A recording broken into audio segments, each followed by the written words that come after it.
This is a brocading machine from probably about 1930 to 1940. It's a very industrious machine. It's not very beautiful at all like some of the old rose engines and ornamental machines. But this particular machine was in just about every engine turning shop somewhere in the back, and they ran production. It would take a very skilled setup man to set it up. But once it was set up, you could take a production worker and run it on a cycle of around 2.5 minutes to 4 minutes per piece. So it was a very quick process of making charms and pocket watches and that type of jewelry. This is a beautiful old pocket watch. It was made on this brocading machine. The outside case is made by a company called Reliance.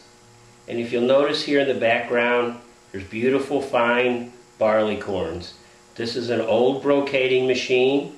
And these old brocading machines made the faces of these old pocket watches, charms, and the type of charms that we typically see from that era, the 30s through the late 60s, even the 70s, were these types of charms made on these types of patterns.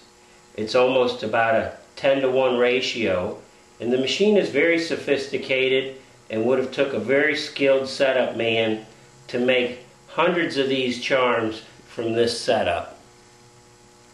What's nice about this machine is there are 2 lead screws with different pitches. A fine chord, a fine in the front, and a coarse in the back. And what it does is it takes this truck assembly and goes across 2.5 inches on the pattern. At the same time, the fine is moving only 3/4 of an inch across the piece of jewelry. And what we have on this side over here, opposite the pattern, we have an oval chuck.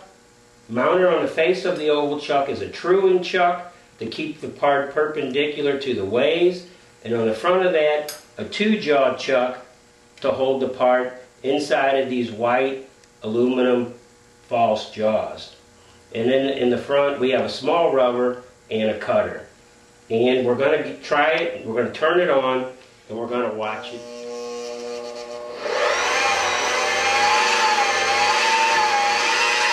You'll notice the lead screws are both turning at different rates. When this truck right here moves to exactly 2.5 inches to the center, it'll hit a trip dog.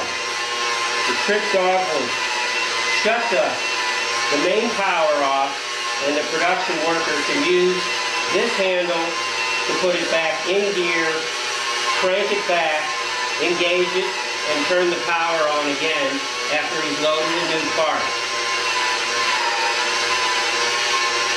The handle crank assembly over here is for the setup man.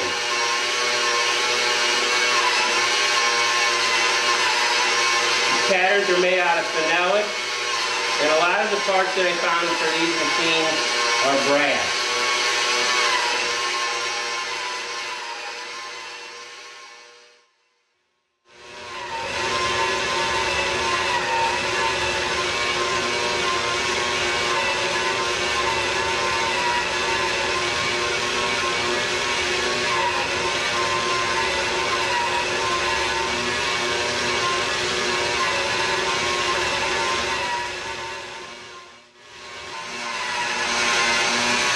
These are the 4 rosettes.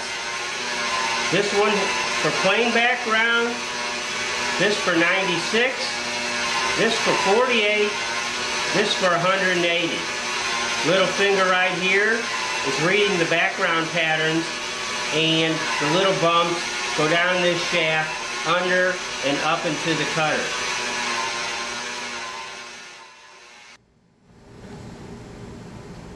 This particular machine had several old charm bracelet charms from the 70s that had zodiac signs on them.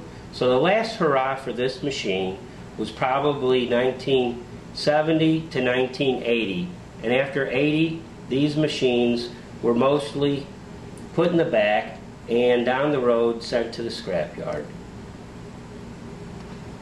Linden and Company, Providence, Rhode Island, is the maker of this machine, and what its original value was, I don't know, but it's a very fine working machine, now working on probably 70 years old.